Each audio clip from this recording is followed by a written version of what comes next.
성부와 성자와 성령의 이름으로 아멘. 예수님과 어머니 하나 되신 성심을 통해 아버지 뜻 안에서 기도드립니다. 사랑하는 하나님 아버지, 위대하신 아버지의 뜻과 그리고 피앗 정신으로 이제 끊어진 창조 행위를 다시 새롭게 이어붙임으로 아버지께서 다스리시는 새천년 왕국을 완성해 나가는데, 그리고 그 완성의 고결성의 정도가 예수님과 어머니께서 2000년 전에 수행하셨던 다양한 피앗 정신을 저희들을 수행하여 수많은 창조 행위로 이제 아버지와 다시 하나 된 그 천상의 왕국을 회복하는 데 올바른 방향을 알 수 있고 배운 것을 저희 삶에서 적용할 수 있는 은총으로 이 강의를 듣는 아버지께 속한 모든 자녀들을 축복하여 주시옵소서. 아버지, 많은 것을 인내하시며 사랑으로 배려하여 주셔서 감사드립니다. 아버지와 끊어진 이 생명을 다시 연결하여 온전하고 완벽한 아름다운 다양한 창조의 행위를 매 순간 행하는 저희들이 될 수 있도록 축복하여 주시옵소서. 이 모든 기도 우리 주 예수 그리스도의 이름으로 기도드리나이다. 아멘. 성부와 성자와 성령의 이름으로 아멘. 안녕하십니까. 하나님의 뜻 성교의 피아수녀입니다. 오늘은 하나님 아버지께서 사랑하시는 자녀들에게 주시는 메시지를 여러분들과 함께 또 학습해보고 기존의 잘못된 우리의 사고방식을 또 새로운 신적인 것으로 바꿀 수 있는 은총을 아버지께 간구드리며 여러분과 함께 학습해보도록 하겠습니다. 2022년 12월 13일 대중을 위한 메시지. 저 모리는 또다시 하느님 아버지의 성심이라고 알게 된 큰 불꽃을 봅니다. 하느님 아버지께서 말씀하십니다. 나는 대대로 신앙의 전통을 이어가도록 사람들을 나에게로 이끌어 모았다. 나의 뜻을 추구하는 이들은 크게 축복받았다. 우리가 함께하는 순간들을 내가 소중히 여기듯 너희도 그렇게 하여라. 나에 대한 너희의 사랑을 나에게 보여줄 수 있는 여러 가지 방법을 찾아라. 신앙에 반하는 그릇된 자신의 의견을 중요히 여기는 오만한 자들을 불쌍히 여겨라. 바로 이런 자들에 대한 사랑 때문에 성모가 여전히 눈물을 흘리고 있는 것이다. 거룩함을 향한 너희의 노력으로 성모를 위로해 주어라. 너희 자신의 거룩함으로 세상의 마음을 변화시켜라. 거룩한 사랑 안에서 사는 이들은 모두 나와 함께 모아들인다. 그러나 거룩한 사랑에 반대하는 자들은 흩어버린다. 나는 너희를 세상의 빛 안으로 부른다. 의로움의 길을 부각시키고 어둠의 길을 명시하는 이 빛을 소중히 여겨라. 빛의 자녀들이 되어라. 주님의 말씀입니다. 하느님 감사합니다.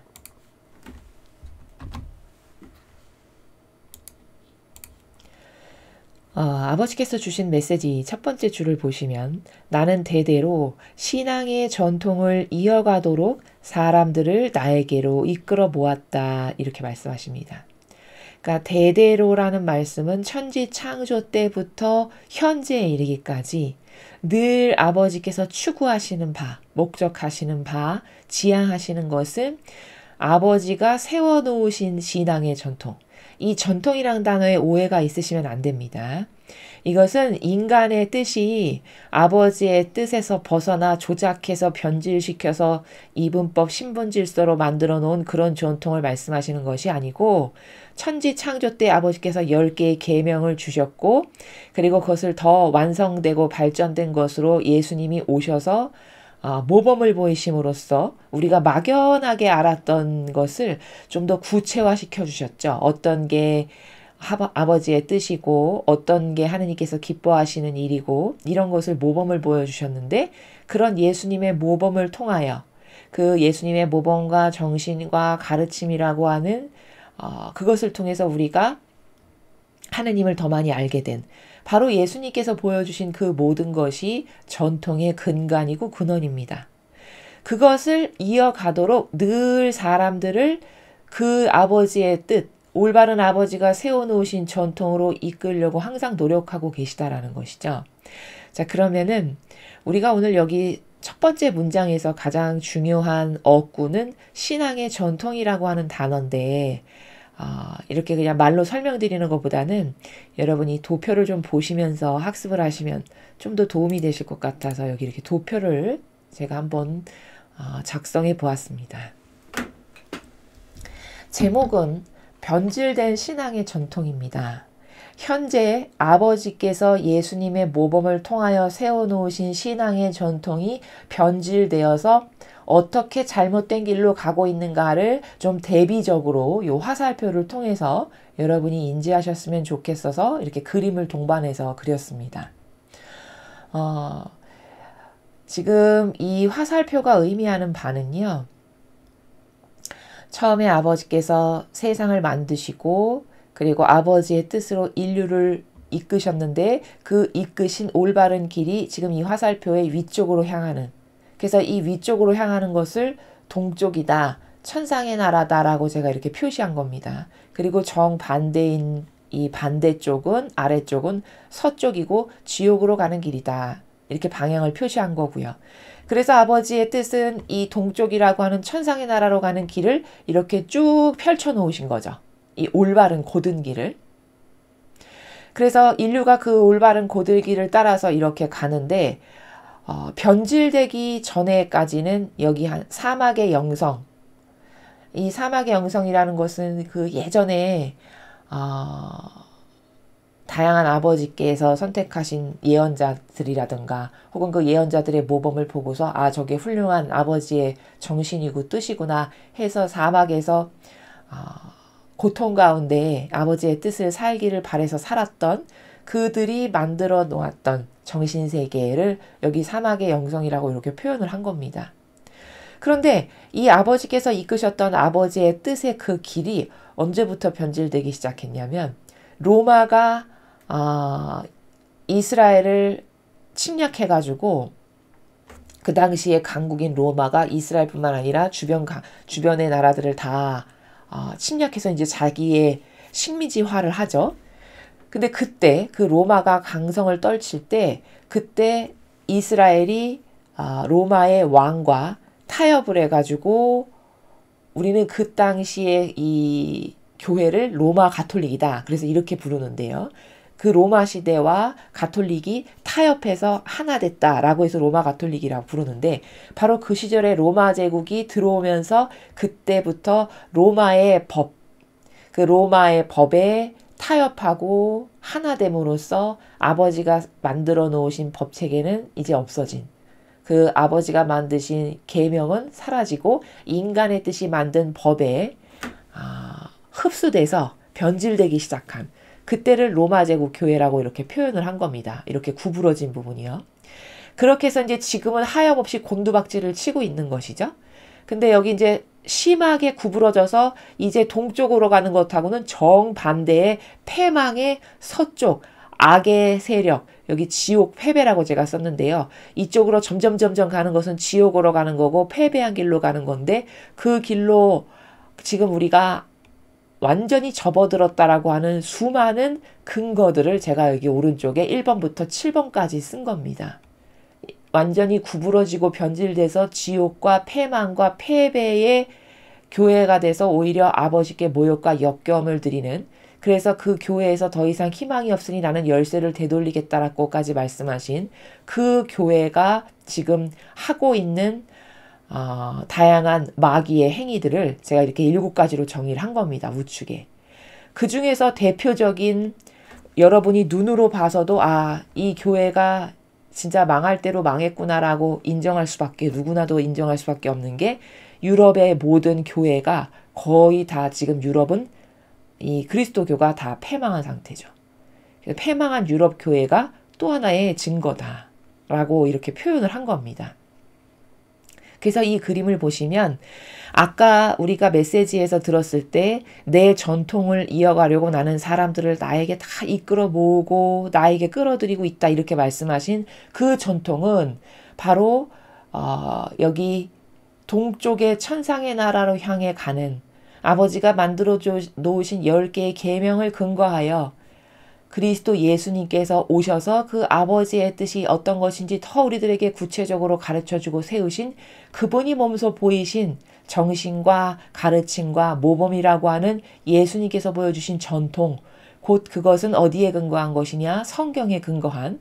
이것만을 따르고 행하고 이것에 근거하여 생각하고 분별하는 결정하는 것이 그렇게 사는 삶이 하느님 아버지의 뜻 안에서 사는 삶이다라는 겁니다.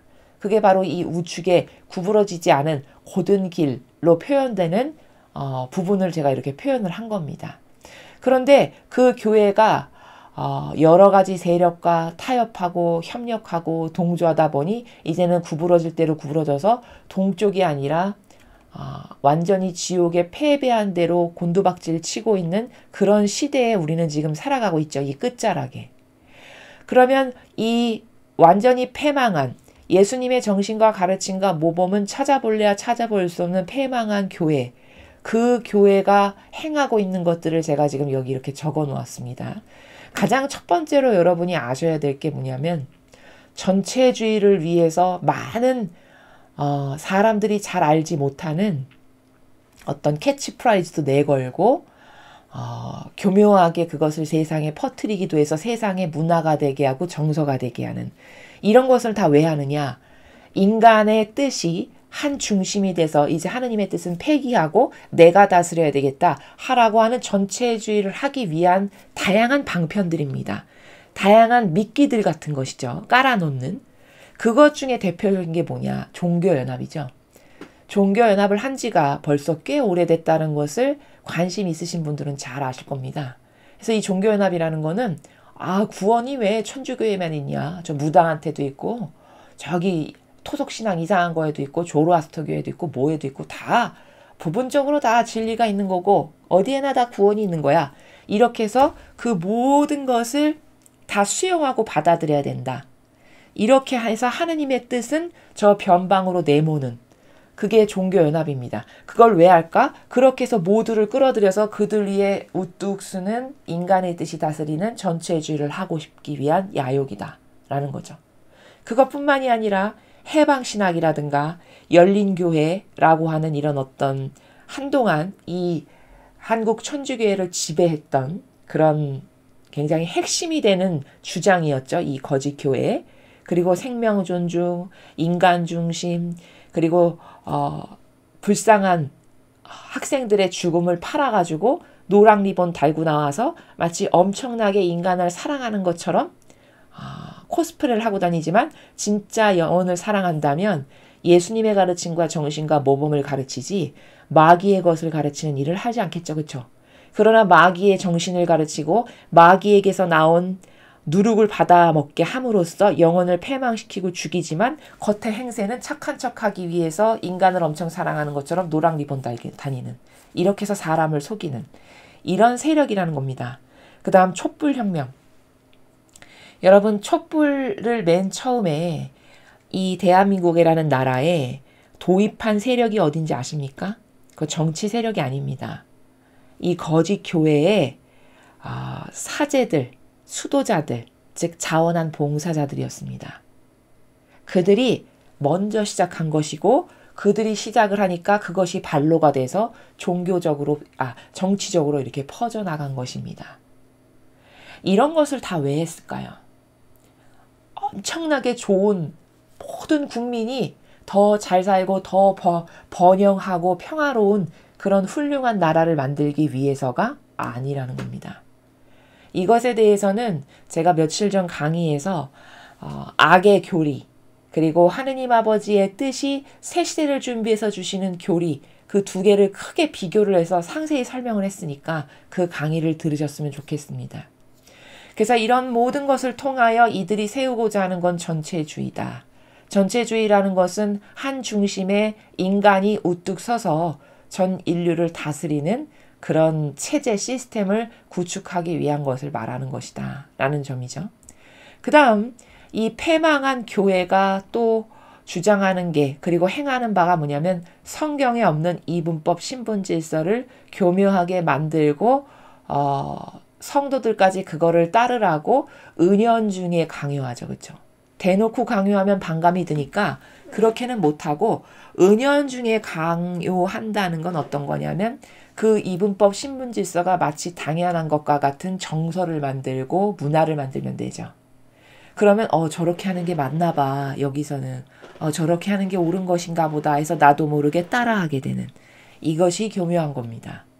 그렇게 해서 이분법 신분질서를 남에게 강요하고 이분법 신분질서로 살고, 그러나 예수님은 단 한 번도 자신을 내세워 이런 인간의 가당치도 않은 역겨운 신분질서를 만들어서 내가 너보다 나은 존재니까 나한테 너는 굽신대야 되고 나를 존경해야 되고 나를 떠받들어야 되고 이런 것을 하신 적이 한 번도 없으시죠.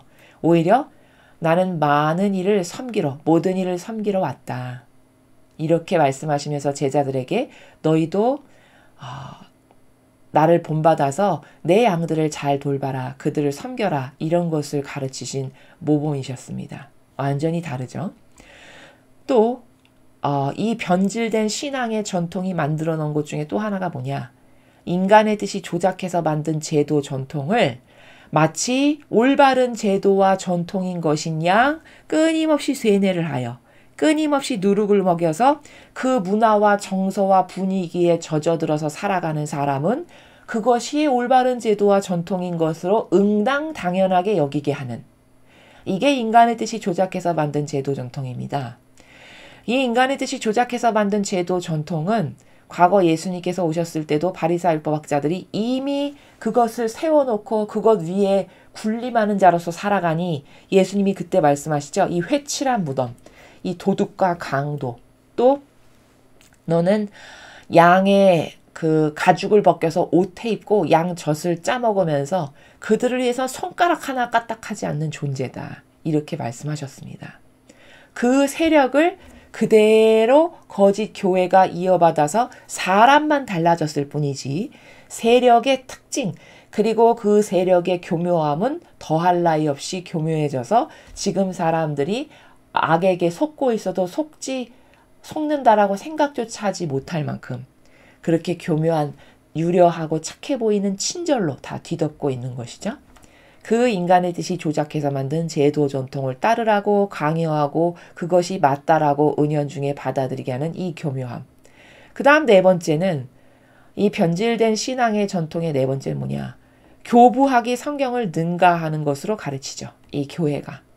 그래서 무슨 유명한 신학자, 무슨 교부, 훌륭한 누구누구의 논리, 훌륭한 누구누구의 신학 저서, 그 인간보다 그것을 뛰어넘는, 아니 그것과 감히 비교도 할 수 없는 완벽한 아버지의 뜻이 있으신데, 그리고 그 아버지의 뜻을 모범으로 보여주셨던 예수님께서 계신데 왜 예수님의 정신과 가르침과 모범은 안 가르치고 왜 그것은 폐기 처분하고 버리고 인간이 만들어 놓은 그 조금씩 누룩을 섞어 넣어서 옳지도 않은 그 인간이 세운 다양한 논리체계, 다양한 가설들, 다양한 어떤 철학, 왜 이런 것을 전할까요? 그렇게 해서 여러분의 정신 안에 마귀를 여러분도 모르는 사이에 심고 여러분도 모르는 사이에 그것이 여러분의 사고방식의 기조가 되고 근간이 되게 하여 예수님의 정신과 가르침하고는 정반대되는 길을 살다가 죽어라. 마귀 밥이 돼서. 이렇게 하는 의도라고 밖에는 보여지지가 않는 것이죠. 그 다음 다섯 번째는, 성경은 모르고 성경을 모르는데 뭔가 있어는 보여야 되겠죠. 그렇죠?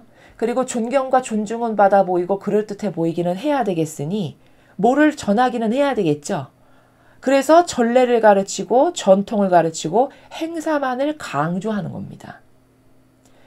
여러분은 우리가 지금 이렇게 매일 학습하는 성경에 근거한 예수님의 말씀 안에 들어있는 수많은 감히 그 심도 깊은 세계를 다 알 수도 없는 성경에 근거한 원리와 관점과 개념을 성당을 다니면서 배우셨습니까? 아니면 때만 되면 무슨 행사 열심히 준비하고 또 그들이 만들어 놓은 전통, 이 전통 오해하시면 안 됩니다. 이 5번의 전통은 예수님이 세우신 전통이 아니고 아버지의 그 뜻에 근거하여 세우신 모범의 전통 아니고 인간의 뜻이 조작해서 만든 전통, 자기네 전통 따르라고 강요하죠. 그렇죠? 또 전례, 그저 전례 이렇게 하고 저렇게 하고 요렇게 하는 거 잘하면 마치 하느님께 큰 사랑을 드린 것이냐 착각하게 하는, 이런 것만을 계속 전합니다. 이게 바로 변질된 마귀가 여러분에게 전하는 인간의 뜻이 조작해서 만든 제도 전통이라는 것이고요. 그 다음 6번째, 절대주의를 상대주의로 파괴시킨 장본인이 바로 거짓 교회입니다. 절대주의는 뭐냐? 불변의 원칙, 따라야 될 시간이 수천 년, 수억만 년이 지나도 절대 변질되지 않는 절대 원칙의 진리를 절대주의라고 하는 겁니다.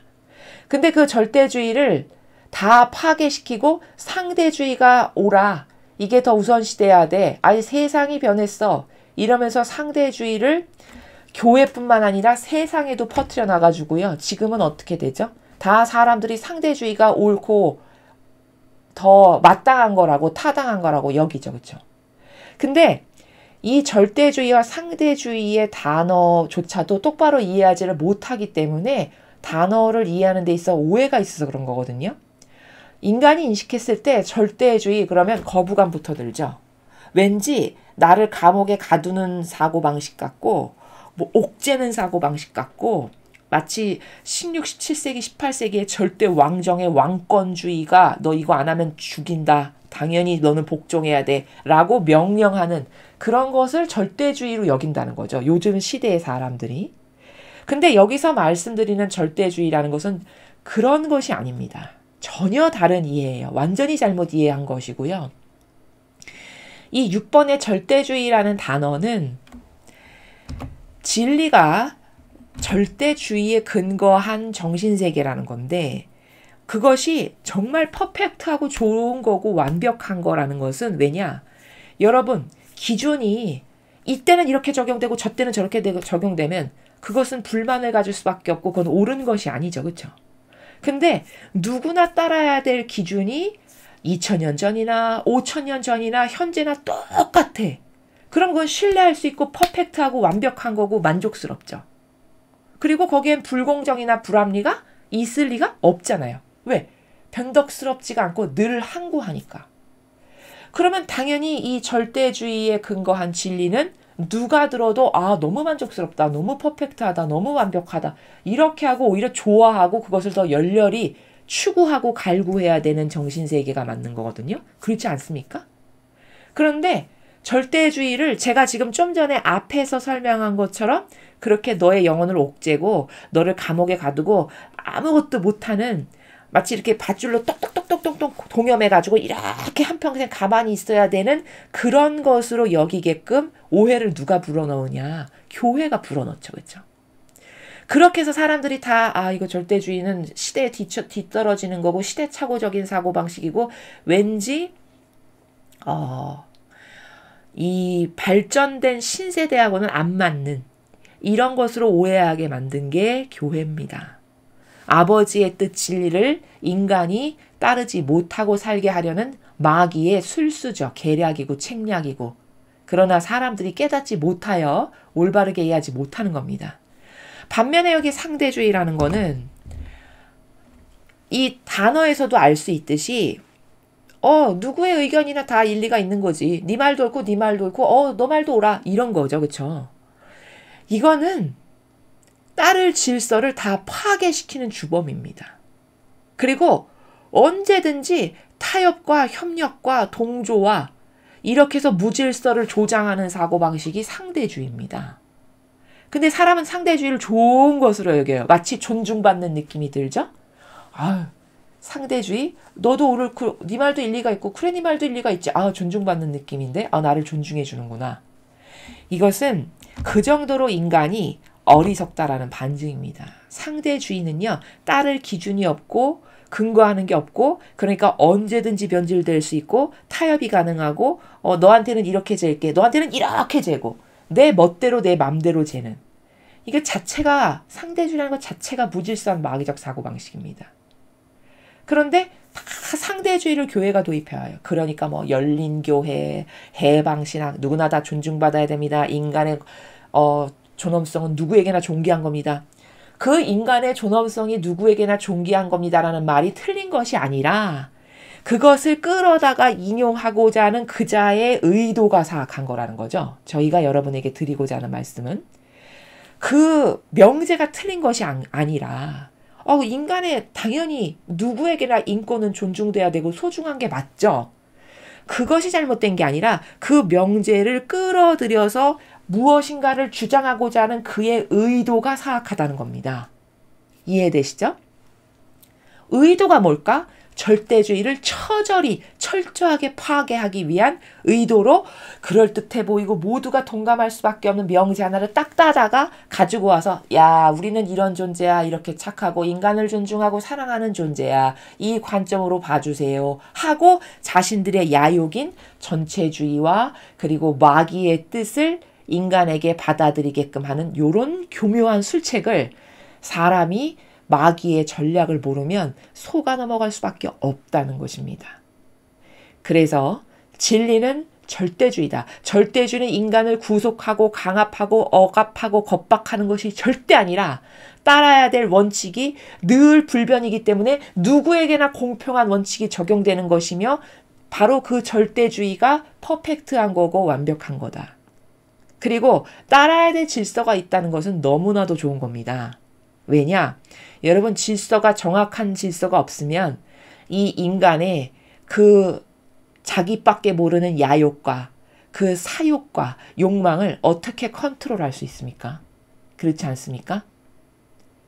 그래서 세상도 따라야 될 교통 법규를 만드는 거고 질서를 만드는 거고 그리고 한 나라로서의 존속할 만한 가치가 있게 하려면 법부터 만들죠. 헌법을. 그렇죠? 왜 그런 걸 만들까요? 그 절대주의를 성립부터 해야 그것에 근거하여 무질서하게 막 살고자 하는 인간의 그 날뛰는 그 악으로부터 온 원죄로부터 온 그 태생을 그래서야 좀 잠재울 수 있는 거죠. 그래야 무질서한 것으로부터 보호가 가능한 거죠. 그래서 이런 잘못된 이해가 진리로부터 인간이 멀어지게 하는 마귀의 사악한 의도다라는 걸 여러분이 반드시 이해를 하셔야 된다는 겁니다. 바로 이 6번을 관철시킨 교회다. 이 교회가. 그 다음 마지막 7번째는 가장 이 교회가 저주를 받을 수밖에 없는 사악한 악독한 짓 중에 가장 저주를 받을 수밖에 없는 그런 일이라고 할 수 있는 건데요. 그게 뭐냐면 사실적인 하느님을 피상적인 하느님으로 가르쳤습니다. 거짓 교회는. 그래서 사람들이 하느님을 만나는 게 어려워요. 내 부모 만나는 거 지금 여러분 생각해 보십시오. 여러분의 부모님 만나는 거 쉽죠. 마음만 먹으면 언제든지 가서 만나실 수 있고 보고 싶으면 얼굴 볼 수 있고 밥도 같이 먹을 수 있죠. 근데 우리는요. 우리를 진짜로 낳아주신 아버지인 하느님을 너무너무나도 만나기가 어려워요. 왜? 정신이 이미 불구자가 됐거든요. 그래서 아버지가 어디 계신지도 모르고요. 만나고 싶은 생각조차 안 듭니다. 한평생 부모 없는 자식으로 막 사는 것에 이제 이력이 붙어가지고 오히려 부모가 있으면 더 부담스러워요. 그렇죠? 부모가 가까이 있으면 부담스럽고 눈치 보게 되고 왠지 마음이 불안하네. 이런 불구자가 된 겁니다. 그게 누구 잘못일까요? 그게 그런 부모라고 가르친 사람의 잘못이죠. 그렇죠? 그건 누가 그렇게 가르쳤습니까? 거짓 교회. 그렇죠?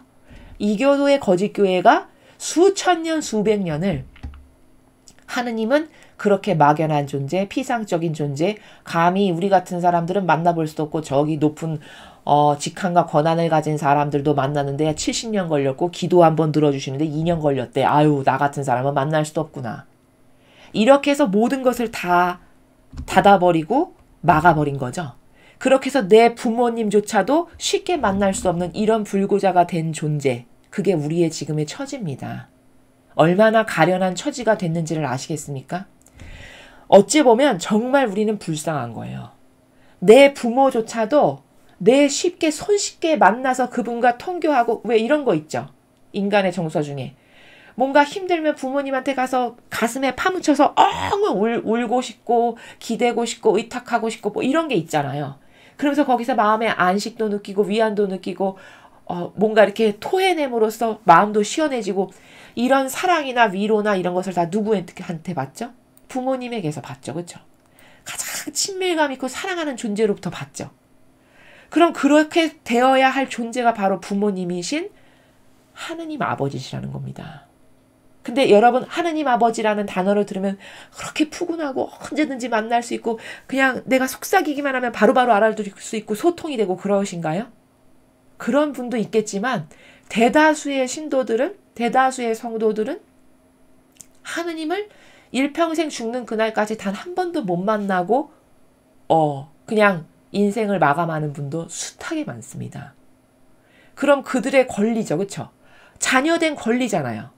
부모를 만나고 사랑하고 부모랑 속삭이고 교감을 나누는 건 자녀의 권리 아닌가요? 마땅한 자녀의 권리죠. 그럼 그 자녀의 권리를 누가 가로막은 겁니까? 여러분이 가로막은 건 아니죠. 여러분은 알지도 못했는데 태어나면서부터도 몰랐습니다.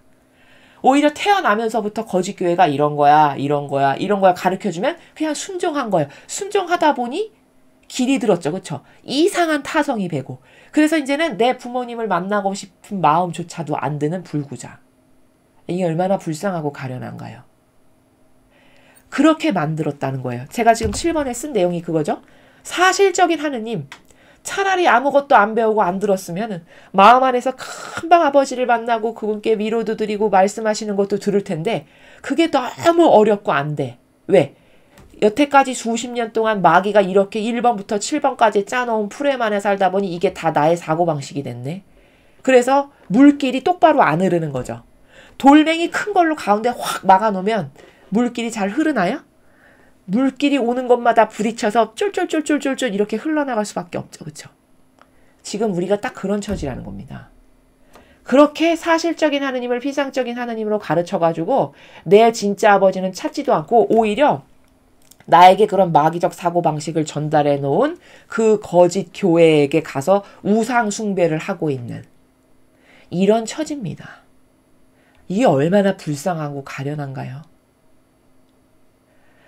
이 7번의 죄악은 정말 큰 죄예요.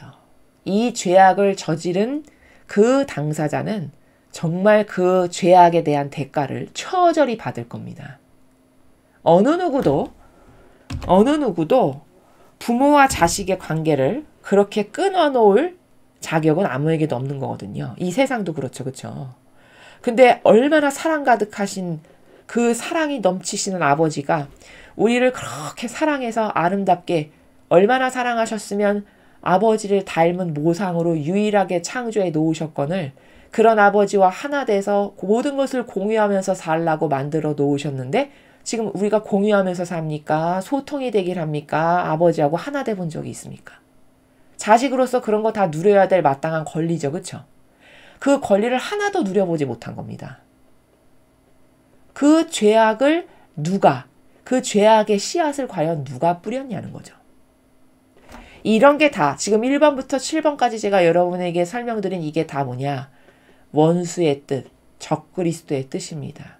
이 좌측에 예수님께서 세우신 수많은 가르침과 정신과 모범의 전통만을 따라서 살라고 아버지의 뜻이 주신 정신이 바로 이건데 이 정신을 다 폐기 처분하고 버리고 우리에게 이런 수많은 누룩을 먹여가지고 이 누룩에 완전히 젖어들은 우리가 아버지의 뜻에서 살아가기가 그렇게 어려운 겁니다. 이 원수의 뜻인 적그리스도의 뜻에 살아가는 건 너무너무 쉽고 왜? 익숙하고 능숙하고 한평생 이것을 떠받들면서 살았기 때문에 이게 진짜 같은 거고 이 좌측의 하느님 아버지의 뜻은 생소하고 낯설고 들어본 적도 없고 어렵네? 잘 알아듣기도 어렵고 이러니까 이것을 따르고 살아가기가 어려운 그리고 원수의 뜻, 적그리스도의 뜻은 살아가기가 너무너무 쉬운 이런 처지가 지금 우리의 처지다라는 것이죠.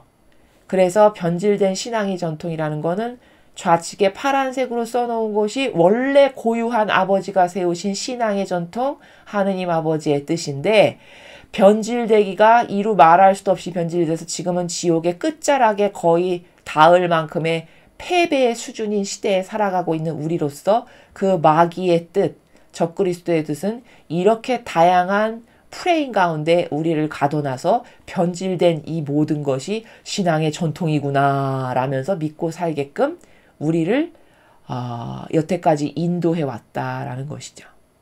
그래서 우리는 이 우측의 모든 것을 다 폐기 처분하고 없애고 이 좌측의 하느님 아버지의 뜻, 예수님께서 보여주신 전통으로 다 돌아가야 된다. 그것을 올바른 신앙의 전통이라고 하는 것이다 라는 점입니다. 그래서 신앙의 전통, 제가 지금까지 설명드린 그 신앙의 전통을 이어가도록 사람들을 나에게 이끌어 모았다라고 말씀하시는 겁니다. 그런데 이끌어 모았는데 처음에는 이 전통이 곱지 않은 그 고든 길이었는데 이렇게 언제부턴가 이게 조금씩 변질되기 시작하더니 이제 정반대가 돼서 지옥으로 몰고 가고 있는데 야 이게 전통이야. 이걸 따라야 돼. 이렇게 주장하고 있는 형국이라는 거죠. 그러니까 오른쪽 이게 야 이게 전통이야. 이게 이 교회가 원하는 거야. 교회가 말하는 건 따라야 되는 거야. 그게 전통이야. 이렇게 강요하는 그런 시대에 지금 우리가 살아가고 있다는 겁니다.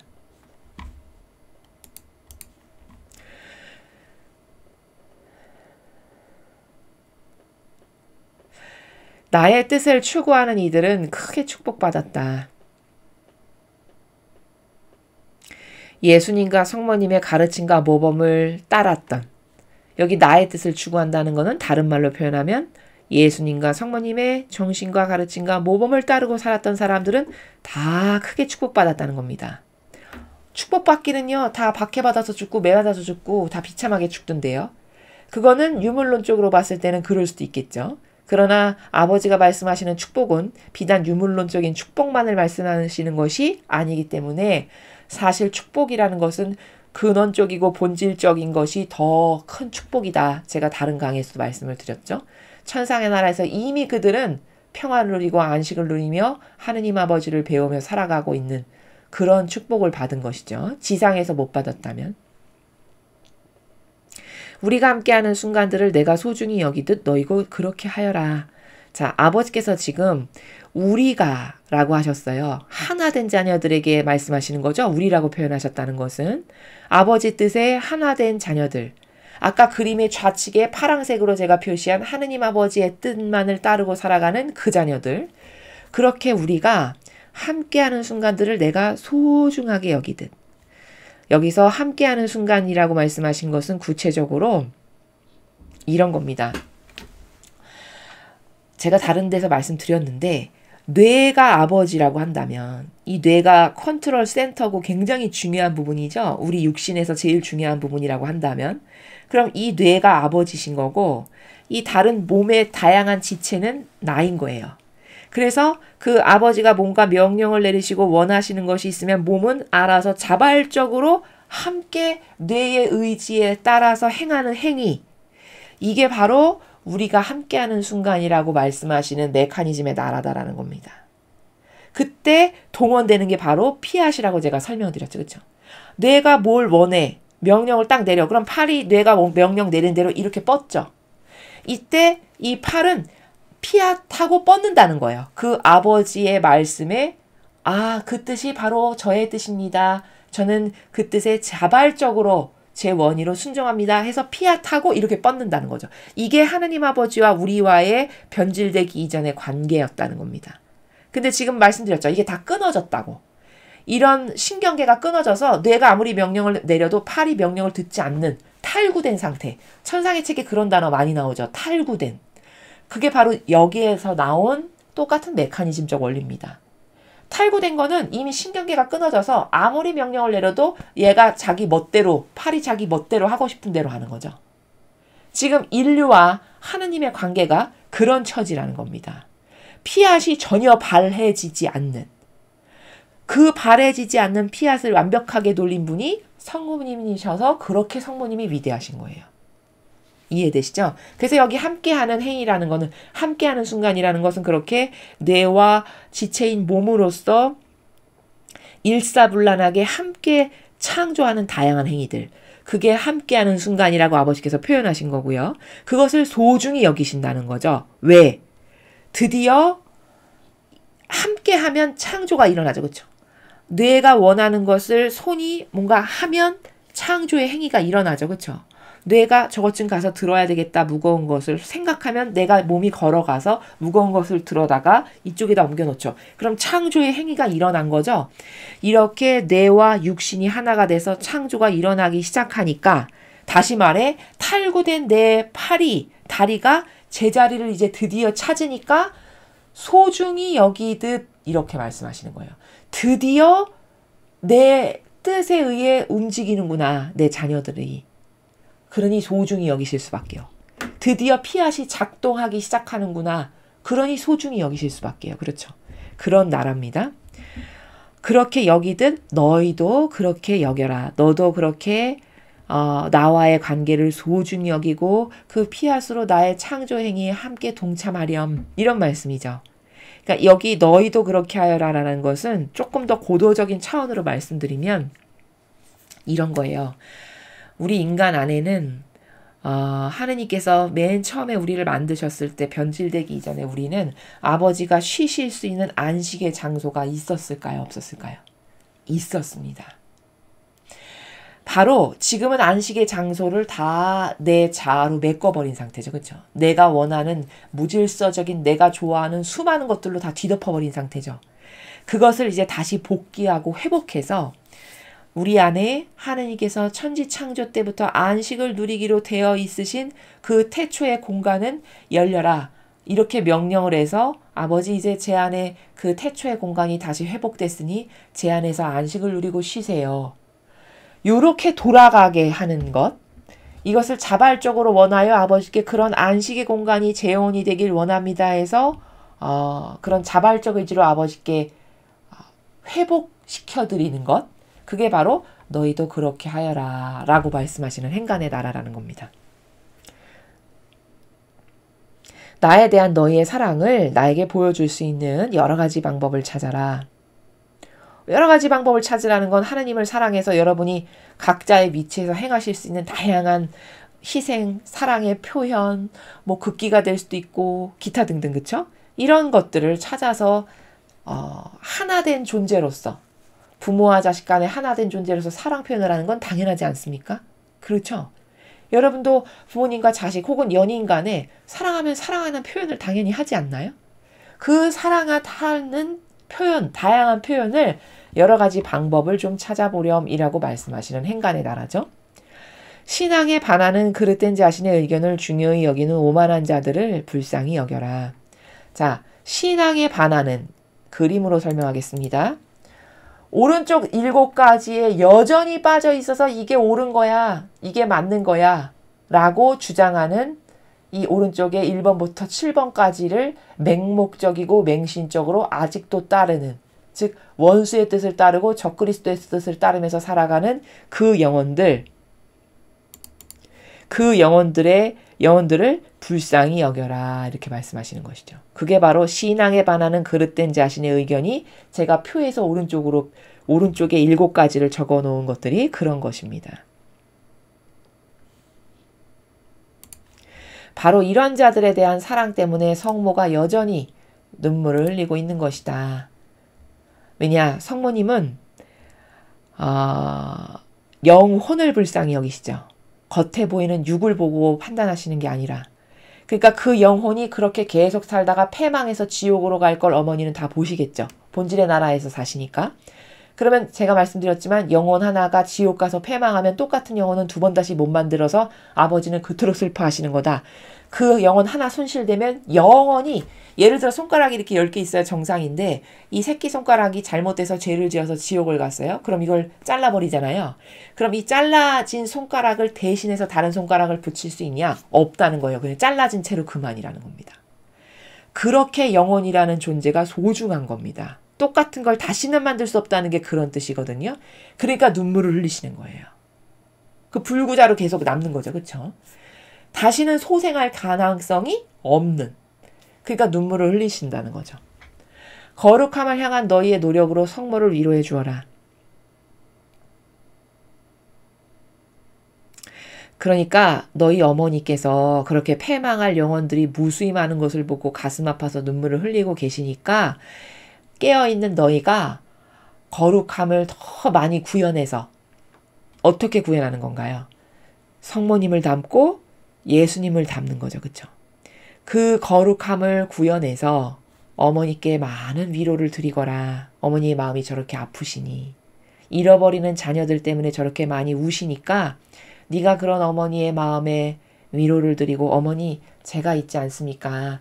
제가 2배로 어머니 기뻐하시는 것을 할게요. 예수님 제가 있지 않습니까? 제가 5배로 잃어버린 영혼들의 목까지 혹은 그들을 살릴 수 있도록 끝까지 노력할게요. 뭐 이런 위로를 드릴 수 있죠. 그래서 본연의 거룩함을 향한 노력이라는 거는 본연의 나를 찾고 그래서 예수님과 어머니의 속성을 내가 많이 닮았으면 예수님과 성모님께서 그런 우리를 보시고 참 뿌듯하시고 기쁘시겠죠. 그렇게 위로를 드려라는 말씀입니다. 너희 자신의 거룩함으로 세상의 마음을 변화시켜라. 자, 세상의 마음을 어떻게 변화시키냐? 너희가 거룩함을 구현함으로써 변화시키라는 말씀이시죠. 내가 하나 거룩해진다고 해서 세상이 뭐 어떻게 달라지나? 무슨 큰 영향력이 있지? 그런 생각은 유물론적인 것에서나 있는 사고방식이지 본질은 안 그렇다라고 제가 말씀드렸습니다. 왜냐? 어떻게 입증할 수 있냐? 예수님이 홀로 오셨습니다. 그렇죠? 인류를 구원하시기 위해. 근데 홀로 오셔서 홀로 순환 받으셨는데 그 단 한 분이 받으신 순환 때문에 전 인류가 지금 혜택을 받고 있는 거죠. 구원될 수 있는 가능성의 문을 열어놓으신 혜택을 모든 인류가 받는 거잖아요. 한 분이 하셨는데. 그러니까 영적이라는 거는요. 이렇게 양의 어떤 좌우돼서 하는 사고방식은 유물론에서나 맞는 것이지 본질에서는 양의 좌우돼서 하는 사고방식이 맞지 않습니다. 예를 들어 천상의 책도 지금으로부터 한 100년 전에 나온 영성인데 그때 그 루이사 피카레타님이 그 안에 예수님과 담화하시는 내용을 보면은 아니 주님 이렇게 이런 하느님의 뜻이 저같이 비천하고 비루한 존재가 이렇게 혼자 여기서 이렇게 글 쓴다 해서 도대체 누가 이걸 읽고 이게 어느 세월에 퍼져나가겠습니까? 뭐 이런 뉘앙스의 나라에서 예수님께 말씀하시거든요. 근데 그때 예수님께서 어떻게 답변하시냐면은 이런 말씀하세요. 나는 단 한 명의 영혼을 구원하기 위해서라도 내 목숨을 바치고 나를 희생한다. 이렇게 말씀하십니다. 그 말씀의 원리가 뭘까요? 그 말씀 안에 숨겨져 있는 원리가. 단 한 명밖에 없어도 그 영혼이 올바르게 반향할 수 있어. 내가 쟤를 위해서 희생하면 쟤가 올바르게 반향할 수 있고 쟤를 열매로 소출을 만들 수 있겠어. 그럼 나는 그것을 위해서 희생한다라고 말씀하셨다는 거죠. 그러면 그게 왜 가능한 거냐면 영적인 원리는 이런 게 있어요. 오병이어의 기적을 보면은 거기 5,000명이 넘는 사람을 먹여야 되는데 고작 동원된 거는 물고기 5마리, 빵 2개가 다였어요. 그렇죠? 그러면 물고기 5마리, 빵 2개로 이 많은 사람 어떻게 먹입니까? 인간은 이렇게 생각한다는 거예요. 근데 하느님은 그게 너무 쉬우신 게 거기 인간의 어떤 희생으로서 아무리 작은 거라고 해도 희생으로 무엇을 내놔서 동참하는 게 중요한 것이지 그걸 불리고 눌리시는 것은 아버지 입장에서는 너무 쉬운 일이시거든요. 손가락 하나 한번 까딱하시면은 그 불리고 눌리시는 건 너무 쉬운 거예요. 단지 인간이 할 수 있는 건 아버지가 그런 것을 하실 수 있는 명분이 되어드리는 누룩을 드리는 것, 씨앗을 내어드리는 것, 희생으로. 그것이 인간이 할 일이라는 겁니다. 이해되시죠? 그래서 거기 물고기 2마리 빵 5개였는데 그거 예수님께서 아버지의 뜻에 우러러 축성기도 딱 하시니까 그 수천 명 다 먹이시잖아요. 그렇죠? 그러니까 하느님이 전지전능하시다라는 것을 막연하게 또 아는 거죠. 인간이. 전지전능하시지 라고 그냥 지식적으로 생각할 뿐이지 실제로 하느님이 전지전능하시다라고 생각하는 사고방식은 안 한다는 겁니다. 제 말은. 진짜로 전지전능하시다면 그것을 늘리는 게 무엇 그리 어려우시겠어요. 그렇죠? 중요한 건 뭐다? 단 한 명이어도 그가 자발적 자원한 하느님을 사랑하기 때문에 자원한 희생으로 오병이어와 같은 누룩으로 아버지께 뭔가를 이렇게 내어드리면 그것을 근거로 해서 그것을 넓히고 크게 하시고 퍼뜨리시는 건 너무 쉬운 일이다. 이해되시죠? 그러니까 루이사 피카레타 한 분이 와서 말씀하셨는데 지금 우리가 불과 100년 지났는데 이렇게 수많은 사람이 그 영성을 갈망하고 알기를 원하고 그게 아름답고 고결한 정신세계구나라는 것을 해서 깨닫고 발견해서 그걸 살기를 원하고 이미 이렇게 퍼졌잖아요. 그렇죠? 그런 거다. 그러니까 내 하나쯤이야 뭐 이렇게 한다서 뭐 이렇게 대단한 일이 일어나겠어. 이런 건 다 마귀가 유물론적인 사고방식 안에 인간을 가둬서 그런 창조 행위를 못하게 하는 방해 공작이다. 이해되시죠? 그러니까 너가 거룩한 어떤 행위의 작은 것 하나를 희생으로 하면 그것을 아버지는 씨앗으로 혹은 누룩으로 삼아서 그걸 퍼뜨려서 세상의 마음 변화시키는 건 아버지 입장에선 너무 쉬운 거다라는 겁니다. 거룩한 사랑 안에서 사는 이들은 모두 나와 함께 모아드린다. 자, 거룩한 사랑 안에서 사는 사람. 그러니까 다시 말하면 아버지와 하나가 되어서 내가 그 아버지의 일을 도와드리는 피앗으로 자발적으로 자원하여 그 아버지의 뜻을 도와드리는 행하는 창조 행위를 하는 사람들. 그들이 거룩한 사랑 안에서 살아가는 사람들이에요. 그리고 그 사람들이 아버지의 일을 도와드리는 사람들이라는 것이죠. 그러나 거룩한 사랑에 반대하는 자들은 흩어버린다. 자, 거룩한 사랑에 반대하는 자들은 흩어버린다. 누구죠? 여기 우측에 7개의 요 마귀가 뿌려놓은 프레임이 이게 옳아, 맞아, 이게 맞는 거야 해서 여기에 여전히 갇혀서 살아가고 남에게 이걸로 영향력 끼치고 강요까지 하는 이런 사람들은 거룩한 사랑에 반대하는 사람들이죠. 그 사람들은 흩어버리는 자래요. 당연하죠. 이 파랑색의 정신으로 자꾸 영혼들을 데리고 와야 아버지의 뜻에 모아들이고 아버지의 뜻을 하나 되게 하는 건데 이 안에서 계속 살면 이 아버지의 뜻에 반하는 마귀의 뜻이나 따르고 살아가는 것이니까 흩어버리는 자들이 많네요. 그렇죠? 그래서 사랑에 반대하는 자들은 흩어버리는 자들이다. 나는 너희를 세상의 빛 안으로 부른다. 자, 이게 세상의 빛이라는 단어가 조금 어폐가 있는 것이 세상에는 빛이 없습니다. 그렇죠? 그러니까 요 말씀의 뉘앙스를 가지고 짐작을 해보면은 세상 안에서 너를 빛으로 부른다. 이런 말씀이신 것이죠. 이 빛은 진리를 깨닫는 게 곧 빛입니다. 그래서 많은 진리를 알면 그 진리가 곧 빛이고 그 빛이 많으면 어둠을 이길 수밖에 없습니다. 왜냐하면 그 빛이 무기가 되니까요. 조금 더 보시면요. 의로움의 길을 부각시키고 어둠의 길을 명시하는 이 빛을 소중히 여겨라. 자, 의로움의 길을 부각시킨다. 의로움의 길은 뭐죠? 희생하라라는 겁니다. 희생. 의로움이라는 거는 희생이 전제된 삶이에요. 그쵸? 의인, 의로움 이러면 나를 희생으로 상대방을 좋게 하고 이웃에게 유익이 되게 하는 삶을 사는 사람이죠. 성경에 보면은 초죽음이 돼서 맞아가지고 길에 누워있는데 다 지나가고 사마리아인이 지나가다가 그 사람을 거두잖아요. 강도에게 그 봉변당한 사람. 그래가지고 어떤 여관에까지 데려다 줘가지고 이 사람 잘 돌봐주십시오. 돈이 모자르시면 제가 오다가 더 드리겠습니다. 이렇게 이야기하죠. 예수님이 그 비유를 드시면서 뭐라고 누가 너의 이웃이냐? 그 사마리아 사람입니다. 너도 그렇게 살아라. 그게 바로 의인의 삶이라는 겁니다. 그 의로움의 길을 부각시키라는 건 너가 하느님을 사랑하고 이웃을 사랑하는 의인답게, 그리고 하느님을 사랑하고 이웃을 사랑하면은 자기 희생이 들어갈 수밖에 없죠. 그렇죠? 사랑은 희생이 전제되는 거니까요. 그 의로움의 길을 부각시키고 네가 살고, 또 어둠의 길을 명시하는 이 빛을 소중히 여겨라. 이 빛이라는 건 지금 여러분이 매일 학습하시는 이 진리의 나라, 이 진리에서 가르쳐주는 수많은 정신세계의 다양한 원리와 관점과 개념들, 이런 게 빛입니다. 빛. 근데 그 빛은 어둠의 길을 명시한다. 자, 빛이 있어요. 그러면 이건 마귀고요. 이것도 마귀고 이것도 마귀고, 이게 왜 마귀냐면요. 진리의 빛에 근거하면 원리가 이런 거거든요. 근데 이 원리에 반하니까 마귀입니다. 이렇게 밝힐 수 있죠. 그렇죠? 저희가 매일 그런 거를 하는 거잖아요. 지금. 그 빛이 많죠? 그러면 어둠은 그 앞에서 감히 힘을 쓸 수 없어요. 왜냐하면 그 빛 앞에 오면 오는 족족 샅샅이 낱낱이 다 이게 외막이라고 다 분석을 해서 세상에 밝힐 테니까. 그렇죠? 그러니까 어둠의 길을 명시하는 빛을 소중히 여겨라라고 말씀하시는 거예요. 왜? 그 빛만이 어둠을 패배시킬 수 있는 무기가 되니까.